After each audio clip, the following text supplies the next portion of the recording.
What's good, you guys? It's your boy here, and today we'll be at it again with another review. And today I'll be reviewing Dragon's Dogma 2.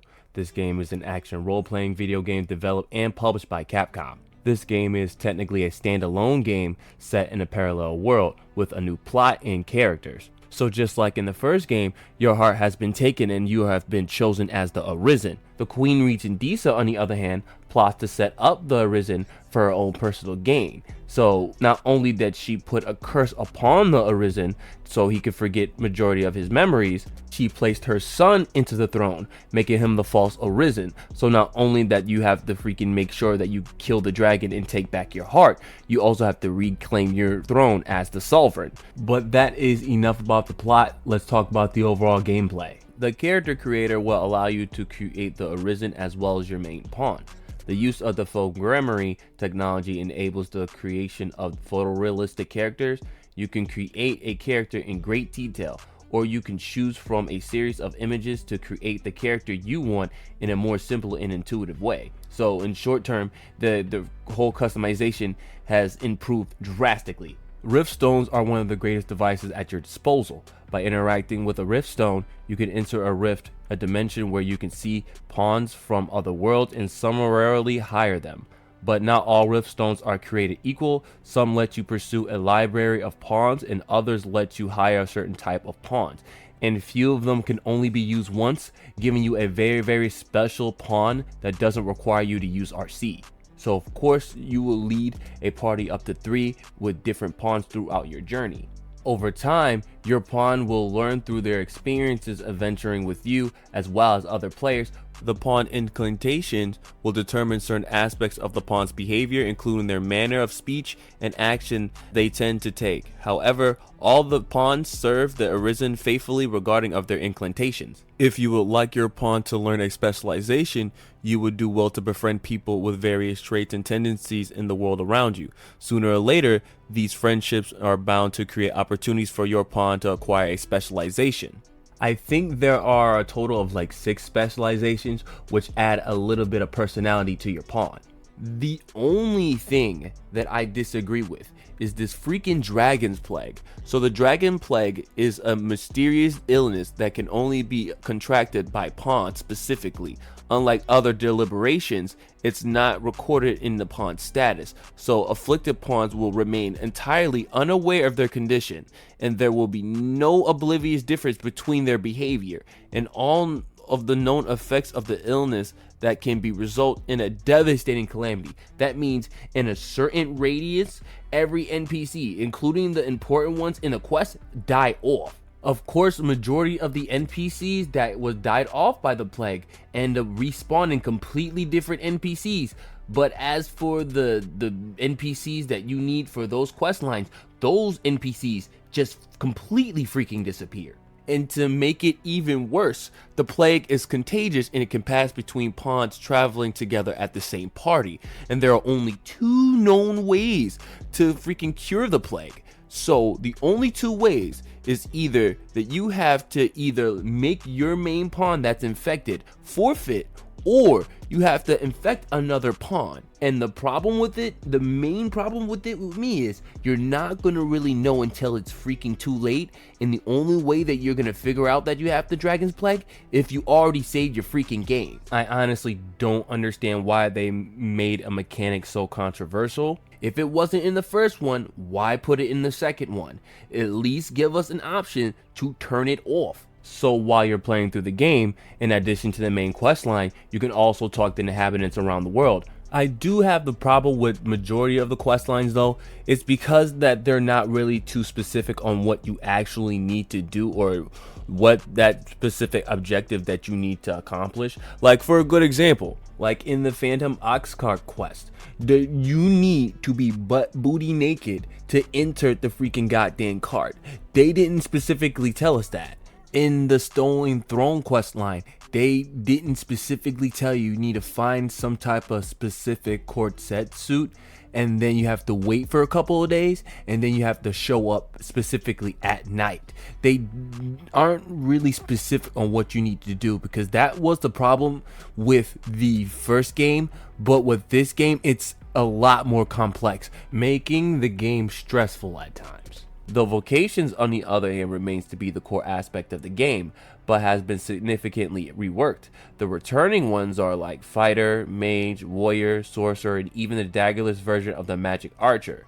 But the strider and ranger no longer exist. Instead, two new vocations have been created, which is the archer and thief. And there are three new hybrid vocations, which is only used for the arisen, which is the mystic class, which is the mystic spear hand. So instead of a sword and shield, you'll be able to use the spear, which completely changed the class entirely.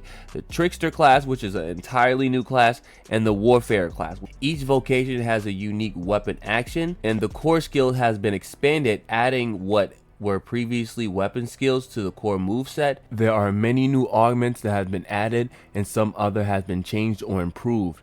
Also, the leveling stat growth has been changed, and carry capacity can now be improved with the levels. But majority of the vocations are fine with me. It's just certain ones that doesn't really sit right with me. Like a good example, like the warrior class. You mean to tell me that the warrior class is that slow? I get it because of realism, of course, high damage, slow attack speed. I literally went back into the first game and I compared the freaking two. The warrior class was never that slow to begin with. And I'm sorry, the reason why I was comparing the two was because I could barely hit anything using the warrior class. At least, and I mean at the very least, just decrease the attack damage and just bump up the attack speed just a tiny bit, because it was not that slow at all. So what they got right was the exploring and the fighting. So the terrain and the environmental structure can now be altered or broken. Roving parties of adventurers may now be found throughout the land. They either can be hostile or helpful. Campfire locations are allowed to you to set up during the night and day, and you can use ox carts now. But you can get ambushed if you try to fast travel using the ox carts though. And as for the exploring, it was freaking fantastic. You can freaking explore and find numerous different types of things, making each playthrough completely freaking different, especially when you finish the game, because it had a crazy amount of replayability. As for the overall combat as a whole, it improved drastically. You need to encounter a diverse monster that inhabits the land, and you will need to decide between engaging in combat or fighting alternatives. So you need to be aware of your party setup and terrain around you, and the monsters that you face, because majority of the enemies that you face can adapt to the environment around you. And I'm gonna give you guys a couple of good examples. The ogre can climb on mountains now, which is freaking insane. The cyclops can literally sit on you, or they could literally jump and lay on their back and slam you down once you climb up on their backs. They can even run into a completely different location so they can get an advantage, making the game a lot more challenging.